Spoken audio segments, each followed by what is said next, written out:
Teman-teman, berdasarkan data terbaru dari Program for International Student Assessment atau PISA tahun 2022 menunjukkan bahwa skor literasi sains Indonesia berada pada angka 383, yang mana masih berada di bawah rata-rata OECD yang mencapai 485 poin. Data ini menunjukkan bahwa masih banyak peserta didik yang mengalami kesulitan dalam memahami, menghubungkan, dan menerapkan konsep sains dalam pembelajaran atau kehidupan nyata. Salah satu materi yang sering dianggap abstrak adalah ekosistem dan jaring-jaring makanan. Peserta didik tidak hanya dituntut untuk menghafal nama organisme, tetapi juga memahami hubungan antar makhluk hidup, aliran energi, serta dampaknya yang terjadi ketika keseimbangan ekosistem terganggu. Namun, pada kenyataannya, pembelajaran ekosistem masih sering dilakukan melalui buku, gambar dua dimensi, atau presentasi yang membuat konsep-konsep tersebut sulit dan susah untuk divisualisasikan secara nyata. Padahal, pembelajaran abad ke-21 menuntut peserta didik untuk memiliki kemampuan berpikir kritis, kreativitas, komunikasi, serta berkolaborasi dalam memecahkan suatu masalah. Berangkat dari permasalahan tersebut, kami menghadirkan Access Kit atau Adaptive Climate and Ecosystem Creative Education Sensory Kit. Access Kit merupakan media pembelajaran interaktif yang dirancang untuk membantu peserta didik mempelajari konsep ekosistem secara konkret, kolaboratif, dan bermakna. Media ini terdiri atas ekosistem arena, token organisme magnetik, mission card, solution card, QR interactive learning, dan augmented reality yang terintegrasi dalam satu sistem pembelajaran. Sebagai bentuk kepedulian terhadap lingkungan, sekitar 70% komponen Access Kit dibuat dari material daur ulang dan barang bekas yang dimodifikasi menjadi media pembelajaran yang layak digunakan. Selain ramah lingkungan, pendekatan ini juga membuat biaya produksi lebih terjangkau sehingga media dapat direplikasi oleh sekolah maupun pendidik di berbagai daerah. Access Kit dikembangkan berdasarkan capaian pembelajaran IPA fase D pada materi ekosistem dan dirancang untuk mendukung pembelajaran yang aktif dan berpusat pada peserta didik. Pembelajaran diawali dengan mengamati tujuan pembelajaran yang tersedia pada media. Tujuan pembelajaran ini disusun berdasarkan capaian pembelajaran, sehingga peserta didik memahami kompetensi yang akan dicapai. Selanjutnya, peserta didik mengakses media pembelajaran interaktif melalui QR Code yang tersedia. Melalui media ini, peserta didik memperoleh penguatan konsep melalui materi, video pembelajaran, kuis, dan permainan edukatif.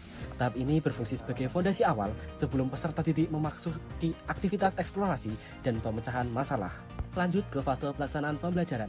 Peserta didik dibagi ke dalam kelompok yang terdiri atas 3 hingga 4 orang. Setiap kelompok memperoleh satu set Access Kit untuk digunakan secara kolaboratif. Dalam kegiatan ini, guru berperan sebagai fasilitator yang memberikan arahan awal, mengamati proses diskusi, dan mengajukan pertanyaan pemantik serta memberikan pendampingan ketika diperlukan. Dengan demikian, proses pembelajaran menjadi lebih aktif dan berpusat pada peserta didik. Level 1, Explore. Pada level pertama, peserta didik menyelesaikan Mission Card 01 hingga Mission Card 03. Mereka menyusun rantai makanan pada ekosistem darat, perairan, dan buatan menggunakan token organisme magnetik. Level 2, Connect. Setelah memahami konsep dasar, peserta didik memasuki level Connect. Melalui Mission Card 04 dan 05, peserta didik menghubungkan berbagai rantai makanan menjadi jaring-jaring makanan dan mengidentifikasi aliran energi yang terjadi di dalamnya. Level 3, Analyze. Pada level Analyze, peserta didik diberikan berbagai skenario perubahan ekosistem. Sebagai contoh, mereka diminta menganalisis dampak hilangnya suatu organisme atau perubahan jumlah populasi tertentu. Peserta didik kemudian memprediksi akibat yang mungkin terjadi dan menjelaskan hubungan sebab akibat yang terbentuk. Level 4, Eco Guardian. Pada level terakhir, peserta didik berperan sebagai Eco Guardian. Mereka dihadapkan pada berbagai permasalahan lingkungan nyata seperti deforestasi, pencemaran perairan, kerusakan habitat, maupun ledakan populasi hama. Untuk menyelesaikan tantangan tersebut, peserta didik memanfaatkan solution card yang berisi berbagai alternatif solusi lingkungan. Mereka memilih solusi yang paling sesuai, memberikan argumentasi ilmiah, serta menjelaskan dampak positif yang dapat dihasilkan. Langkah selanjutnya adalah asesmen. Penilaian dilakukan secara autentik selama proses pembelajaran berlangsung. Guru dapat menilai ketepatan penyusunan rantai makanan, kemampuan menghubungkan organisme dalam jaring-jaring makanan, kemampuan menganalisis permasalahan ekosistem, kualitas argumentasi, kemampuan kolaborasi, serta solusi yang dihasilkan peserta didik.